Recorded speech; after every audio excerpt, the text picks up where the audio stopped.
Alanud aasta on õnnistanud meid ilusate talveilmadega. Võtsime osa Eestis ja Tallinnas ringi vurava suusabussi ühest treeningust, et saada teada, kui lihtne või keeruline on algajal suusatamist selgeks saada. Kui natukene sporditausta ja tasakaalutunnetust, ma arvan, siis ikkagi saab selle esimese õppega asja esialgu selgeks. Esimese kogemuse saab kindlasti selle bussiprojektiga kätte ja edasi on juba siis vaba valik. Sel talvel pani suusabussi treeningul peale 20 aastat esimest korda suusad jalga ka olümpiavõitja Gerd Kanter. No pigem õppisin gravitatsiooni tundma, et sain siin kolm korda kukutud ja ühe kepiga ära lõhutud, nii et selles mõttes, et tuleb natukene hoogu maha võtta. Võtsimegi ka ise suusakepid kätte ja katsetasime, kui kiirelt saab täiesti nullist selgeks lihtsamad suusasammud.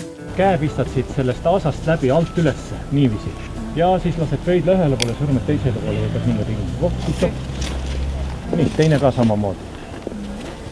Nüüd kõige kiirum liikumise viis on paaristõuked. Ja paaristõuked väga hea. 5-. Et esimesed korrad ikka seda tasakaalu on vaja harjutada. Et kõige parem on praegust, et kui sa niimoodi just hoiad jalgu koos, suusad paralleelselt ja lihtsalt niimoodi lükkad, natukene libistad. Ma tunnen, et jalgsi oleks mul lihtsam ilma nendeta.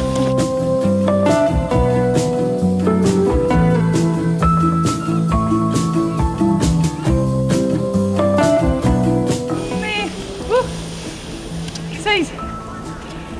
Mul on käelihased juba valusad, ma ei ole elu seeski kunagi suusatanud, võib-olla mõnikord kuskil põllu peal olen suusad jalga saanud ja paaristõuked sain ma selgeks umbes 5 minutiga.